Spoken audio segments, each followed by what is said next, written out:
कई बार आप लोग जब पॉलिनोमियल्स को सॉल्व करते होंगे, तो आप लोगों को प्रॉब्लम चलता है मल्टीप्लाई करने में, एडिशन करने में, सब्ट्रैक्शन करने में। जब ऐड ऐड करेंगे, सब्ट्रैक्ट करेंगे तो क्या होगा?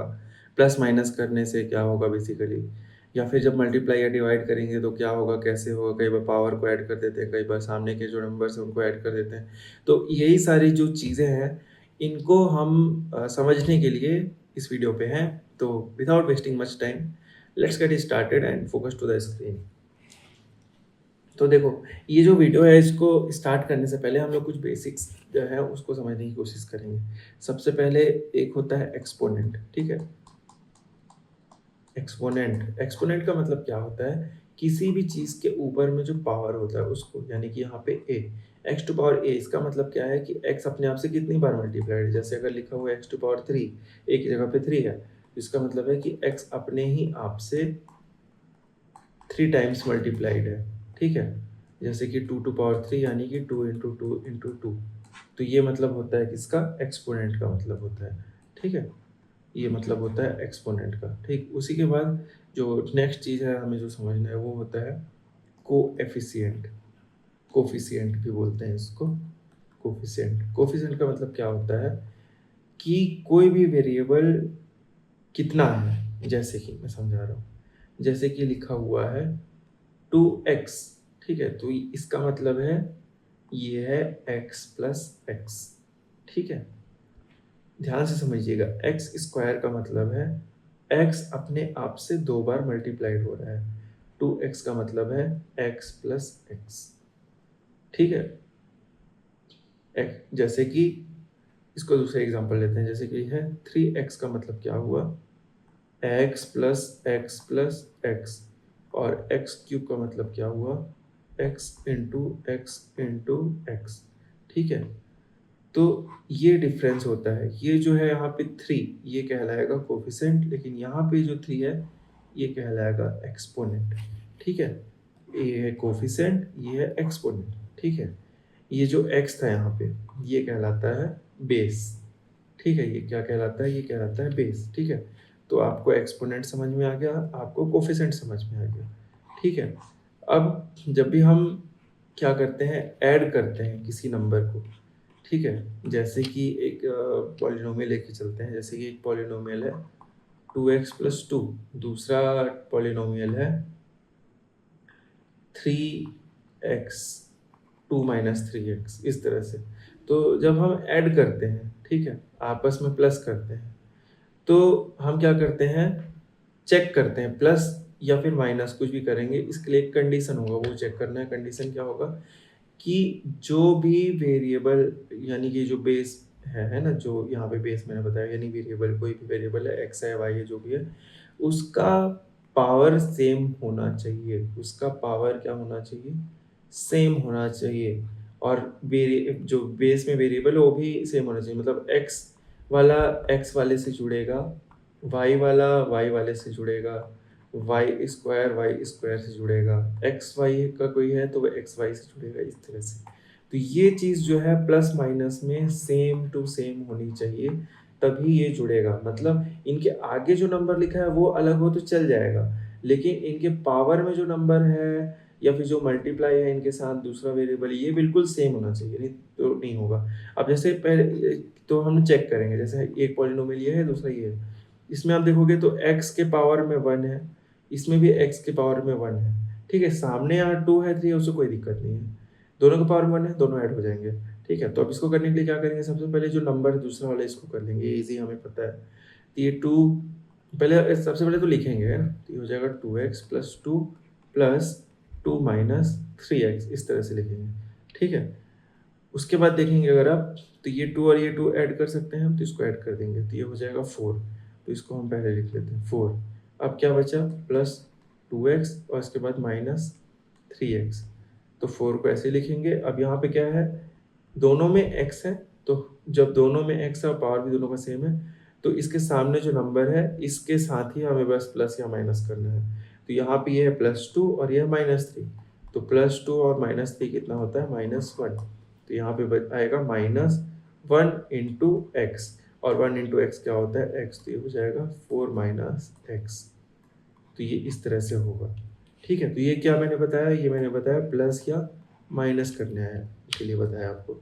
ठीक है, इसी तरह से जब आपको मल्टीप्लाई या डिवाइड करना है, ठीक है, जब आपको करना है मल्टीप्लाई या डिवाइड, तो इसके लिए आपको पता होना चाहिए लॉ ऑफ एक्सपोनेंट। ठीक है, मल्टीप्लाई या डिवाइड के लिए आपको लॉ ऑफ एक्सपोनेंट पता होना चाहिए। जो इसके मेन दो लॉज है, पहले एक और तीसरा, उस पर हम नहीं जाएंगे, हम जो अभी मल्टीप्लाई और डिवाइड उसको बता रहा हूँ बस मैं। तो मल्टीप्लाई के लिए आपको पता होना चाहिए कि x to power a into x to power b करने से होता है x to power a plus b. ठीक है, इसका मतलब क्या होता है कि जैसे कि नीचे सेम बेस है ना, इसको बेस बोल रहा हूँ मैं। यहाँ पे वेरिएबल भी हो सकता है, नंबर भी हो सकता है, कुछ भी हो सकता है। X y z a b c है तो वेरिएबल, अदरवाइज नंबर। तो अगर बेस सेम है तो क्या होता है, और मल्टीप्लाई हो रहा है तो क्या होता है, पावर्स ऐड हो जाते हैं। जैसे कि अगर मैं मल्टीप्लाई कर रहा हूँ एक्स स्क्वायर इंटू एक्स का क्यूब, तो ये हो जाएगा x to power 2 + 3 that is x to power 5। ठीक है, ये होता है मल्टीप्लाई के केस में। ठीक है, और अगर डिवाइड हो रहा है, ठीक है, x to power a divide by x to power b हो रहा है, तो ये हो जाता है x to power a minus b. मतलब इसी एग्जांपल में अगर देखें तो x to power 2 divide by x to power 3 है, तो ये हो जाएगा x to power 2 - 3 that is x to power -1। ठीक है, तो ये इससे हो जाएगा इस तरह से। तो ये जो दो लॉज ऑफ एक्सपोनेंट, ये आपको अच्छे से याद होना चाहिए। ठीक है, अगर आपको नहीं समझ में आ रहा हो तो वीडियो को एक बार प्ले पॉज करके रिवाइंड करके देख के अच्छे से समझ लो। ठीक है, अब जब आपको क्लियर हो जाए ये सब, जैसे कि क्या, एक्सपोनेंट, कोफिशिएंट, ठीक है, इन दोनों के बीच का अंतर, फिर उसके बाद क्या कि जब हम ऐड या सब्ट्रैक्ट कर रहे हैं तो पावर सेम होना चाहिए, वेरिएबल भी सेम होना चाहिए। एक तीसरी चीज़ ये, ठीक है, जब प्लस या माइनस करेंगे तो कोफिशिएंट चेंज होगा। और लॉ ऑफ एक्सपोनेंट में अभी हमने देखा कि जब हम मल्टीप्लाई कर रहे हैं या डिवाइड कर रहे हैं तो क्या चेंज हो रहा है, एक्सपोनेंट। ठीक है, तो बेसिक रूल क्या याद रखना है कि प्लस या माइनस करने पे कोफिशिएंट चेंज होगा और मल्टीप्लाई या डिवाइड करने पे एक्सपोनेंट चेंज होगा। तो अब ये मल्टीप्लाई या डिवाइड का एग्जांपल कैसे लें, जैसे कि लिखा हुआ है 2x स्क्वायर इंटू एक्स। तो इसमें देखो 2 इस एक्स स्क्वायर लिखने का मतलब क्या है कि 2 इंटू एक्स स्क्वायर लिखा है। तो इसको हम क्या करेंगे, इसमें फिर ये इस तरह से लिख दिए। आप देखो यहाँ पे एक्स स्क्वायर इंटू एक्स है, इसका पावर 2 है, इसमें कुछ नहीं है, मतलब इसका पावर 1 है। एक लॉ ऑफ एक्सपोनेंट मैंने क्या बताया, ये होता है। ठीक है, ये कब होता है, जब x to power a into x to power b होता है। तो यहाँ पे इसको अगर आप कंपेयर करोगे इससे, तो ए की जगह पे 2 है और बी की जगह पे 1 है, तो ये क्या हो जाएगा, दोनों को हम ऐड कर देंगे और 2 वैसे ही लिखा रहेगा। तो ये 2 हो गया, एक्स टू पावर 2 + 1 यानी कि 2 इंटू एक्स टू पावर 3, ये इस तरह से। ठीक है, तो ये क्या हुआ, मल्टीप्लाई करने से। सेम अगर हम डिवाइड करेंगे तो किस तरह से होगा, ये इस तरह से होगा कि 2x टू पावर 5 है, वो डिवाइड हो रहा है मान लो 3x टू पावर 2 से। तो 2 और 3 को पहले हम डिवाइड करेंगे अलग और वेरिएबल को हम अलग डिवाइड करेंगे। तो एक तरफ लिख देंगे 2/3, इस तरह से लिख सकते हैं। ठीक है, इंटू फिर इसको लिख देंगे इस तरह से कि x to power 5 divide by x to power 2।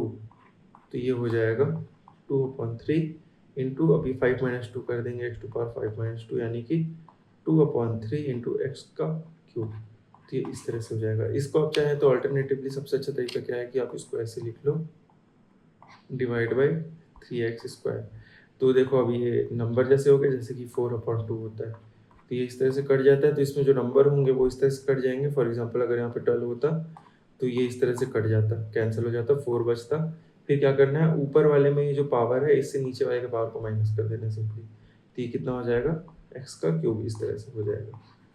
ठीक है, तो आई होप आप लोगों को ये जो भी मैंने समझाया अच्छे से समझ में आया होगा। इसको करने के लिए आपको क्या समझना है, आपको एक्सपोनेंट पता होना चाहिए, पावर होता है एक्सपोनेंट, कोफिशिएंट पता होना चाहिए। डिवाइड या मल्टीप्लाई करने पे एक्सपोनेंट चेंज हो रहा है, प्लस या माइनस चेंज करने पे कोफिशिएंट चेंज हो रहा है। ठीक है, तो ये जो है मल्टीप्लिकेशन डिवाइड, जो बेसिक अरिथमेटिक ऑपरेशन हो सकते हैं, प्लस माइनस मल्टीप्लिकेशन डिवाइड, ये हमने देखा। ठीक है? आगे के क्वेश्चन में एक और वीडियो बनाऊँगा जिसमें मैं ये बताऊँगा कि जैसे एक पॉलिनोमियल है x+2 इसको हमें मल्टीप्लाई करना है 3x² + y से, तो हम उसको किस तरह से करेंगे ये भी हम आगे डिस्कस करेंगे, ठीक है? लेकिन इस वाली वीडियो में हम बस इतना ही रखते हैं, ठीक है? Otherwise it will be too lengthy. So I hope आप लोगों को ये बहुत अच्छे से समझ में आया होगा। और अगर आप लोगों को कोई चीज़ नहीं समझ में आता है तो please comment down, I will look into the comment and probably make video on that topic. So for more such videos इस चैनल को सब्सक्राइब करो। मेरा चैनल है हल्का creative. Thank you very much.